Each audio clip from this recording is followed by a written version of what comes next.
finally came down from my Sunday high to a relatively sane level where I can evaluate fairly. I've been looking into things as I came down from off the wall. I got popped up back every once in a while because my oldest son comes in and does the waddle every once in a while to connect with me and to put a smile on my face. And that's something I never expected. My oldest son, is like my wife, tall, thin, model type, not really sports kind of person. My younger son, though, is like me, rough, rugged, likes to get hit, and he's the football guy. So I figured he'd be the guy I connect with on the Dolphins and football. But my oldest son is waiting for this game coming up. He's really excited. He even watched some of the Bills game to see what the opponent was like, and I'm like, I feel like I'm in a Twilight Zone. I hear Rod Sterling's voice, and you know? So it's been wonderful. So now that I'm down, though, I'm getting ready for this huge game. 2-2 Bills, 2-2 Dolphins meeting together for lead in the AFC East. This is a phenomenal moment. Now, today I want to cover in a three-part series. First, I want to go over the general thesis for what I see as the keys that had happened week 1 to show the difference in week 2, the keys for week 2, and the keys for week 3. I'm going to include some Bills stuff, a full framework and diagnostics of my thesis and the situation. I think it's going to be very clear. Now, the whys are the curious thing. It's really hard. There could be multiple opinions on that. And I'm going to try to dig into that in the second part with the film study. The third part is going to be, I don't know how to explain it, but to talk to Finn fans and Tua fans, to understand something on the external side, to keep your mind together, to help this machine and to help Tua and everything else stay in a positive mindset. I can't fully explain it as I'm wrapping my mind around it, but you'll see when I do it. So this one is going to be an analytical looking under the hood, and it's going to be very clear, and you're going to see that. And then we're going to have to kind of dig into the film after this. I'll do a study on film of Tua next. And then the last part will be, you'll see. Anyway, I also want to give a little perk. I'm doing the live thing again this week at 9:30 on Friday. I got to put the little alert out thing over there. Tommy from Mafia Sports Report and I are going to get together. We're going to really focus on the Bills-Dolphins game. He's the Bills guy. I'm the Dolphins guy. And we're going to talk about the Bills and Dolphins, but then also cover other big stories or games coming up in this crazy week 3. So much crazy stuff going on. Really, when you look at it, it's a lot of. This is a very exciting season. So that'll be Friday at 9:30. Going to dip my toe in the live thing on this channel. And then the following week, we're going to go over to Mafia Sports Report and do it on his channel. You got the idea. The Tua or not the Tua thing I did last week, I was like, I can finally be done with it. But people are asking for it. So that's going to be the second film study that I talked about. The film is going to be Tua or not Tua. Obviously, it's not Tua. But we're going to find out exactly what the not Tua is and is not. Okay, and that's what I'm going to dig into. So with all that out of the way, the preamble, just want to give a shout out to you guys. I'm back in the regular studio and look. It's weird, you know. You figure looking into one of these soul-stealing cameras and just talking would be the same no matter what angle and situation you look into the soul-stealing camera. But when you change things around, it just throws you off. It's like you get into a rhythm. It's just a really weird gig. Anyway, so it's good to be back. Glad you are here stopping by. Just so grateful for the likes, the subscribes, the comments, especially the comments, the views, and all that stuff. So thank you. You guys are making this channel happen. But I also want to give a shout out to Ace Per Head, my sponsor, because without them, the show is definitely not going down. Ace Per Head's betting software is the premier white label platform for bookies to manage their players and grow their sportsbook operation. Click the link in the description below to get set up in minutes. Ask for the Curtis promo and get a special introductory discount. All right, so I'm going to dig right into my thesis really quick. I had a lot of stuff to say, but I'm going to kind of spread it out. It's a very nuanced game, and so I try to hit all the angles, and sometimes it's maybe even verbose. You know, German over engineering, I guess. So my basic thesis is the Tua we saw in week 2 is the same Tua. Hasn't changed. I mean, there's things, injuries and framework that has obscured who he is, but who he was in week 2 is the way he's always been. Nothing has really changed. It's the framework. okay? And some people say, oh, just because of the awesome receivers. Some people will say it's because the Ravens' defense sucks. And even me, when I said the podcast, I said, this is a blown out version of what Tua can do. Of course. I mean, some people thought I was slighting him. 6 touchdowns rarely happens. When you get 6 touchdowns, the other side totally screwed up and you're on your A game. Dan Marino had 1. And if it wasn't so rare and such a blowout of things, it would happen more often. So this is not to knock Tua. I've been saying forever, I went back to 2020, the kid's arm power and movement skills have been diminished through injuries. You could see his platform. You could see the difference. Now we're seeing his arm reach the level that it was in college in 2018. His movement skills reaching the level it was in 2018. So it's the same Tua, but you had an injury break in there. And then as for the rest of the stuff, you had a terrible framework. And it's not, Flores is a small piece. The biggest piece is Ross. And then the next piece is Greer. I mean, this is fact. You had Gailey, you had Fitzpatrick, you had Flowers, you had Karras, you had Marshall. And it was all driven out by Ross and Greer. Now, Flores had his piece into it, but let's remember who didn't really want Tua.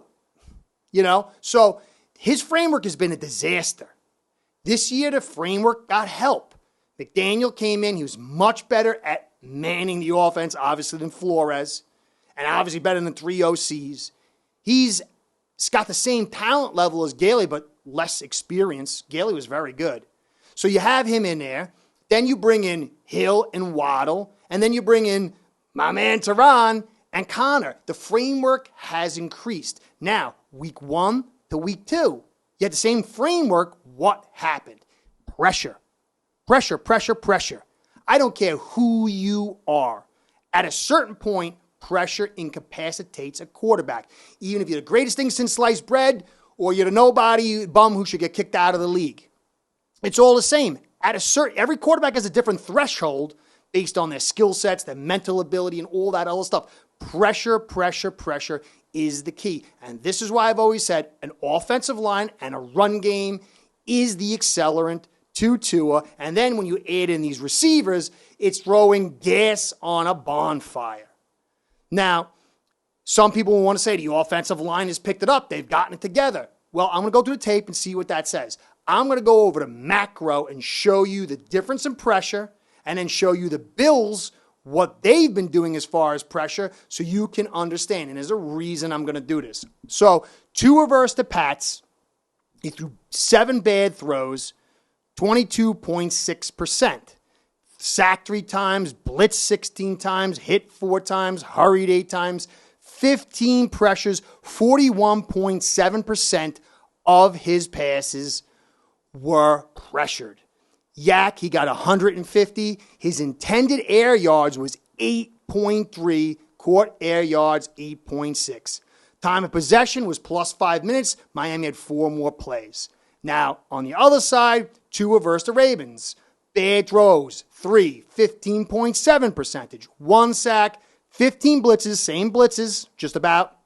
1 hit, 6 hurries, 8 pressures, only 15.7.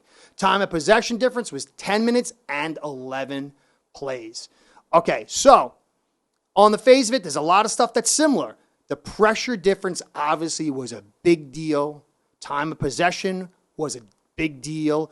Yak was a big deal. And intended air yards. Tua was going a lot deeper, as crazy as it seems, in his intentions in week 1 than week 2. Now, I'm not going to say why. I have my hypothesis based on somewhat more than casual view of the defense's differences. Because remember, defensive coordinators, they pick certain zones to occupy and control, and this kind of can change things. But whatever the case may be, the intended air yards was 30% greater maybe. That's a big deal. So, pressures, intended air yard, and yak, almost 100 yards more yak. These 3 things, the pressures, intended air yards, yak, and time of possession, was the difference. okay? Pressure. Tua was throwing 1 out of almost every 2 passes and being pressured compared to almost, 1 out of 8? Big difference. Was it that Tua just finally figured it out? The offensive line just got exploded and now no, there's a lot of stuff that goes into the soup. We have to dig into that. But the bottom line is, if you protect Tua, and people will say, Brady has the most protection anybody. If you gave Tua Brady's protection, you're going to see crazy stuff like this. It's that easy. It's that simple. It's not, some mystical thing or crayon science. Tua is faster than Brady. Tua has a better release than Brady. Brady has a lot more assets, especially with experience. But if you gave him the same protection, Tua can do fantastic things. Okay? And this is why the offensive line and run game is key. So, let's take a look at the difference in the defenses. You have Pats, you have the Ravens, and then you have the Bills who are coming up. And this is going to help us see the past, the near present, and the future, and understand the keys to the game coming. All right, Pats defense, 13th, yak allowed. Blitz, 10th. Hurry, 13th. Knockdowns, 23rd. Sacks, 10th. Pressures, 17th, 24.7. Missed tackles, second with 13. Hits, I think I got that wrong second. I think that's, it's 12th. Sorry. Hits, 21st with 10. Cover grade, around 26th. So their coverage grade isn't so hot.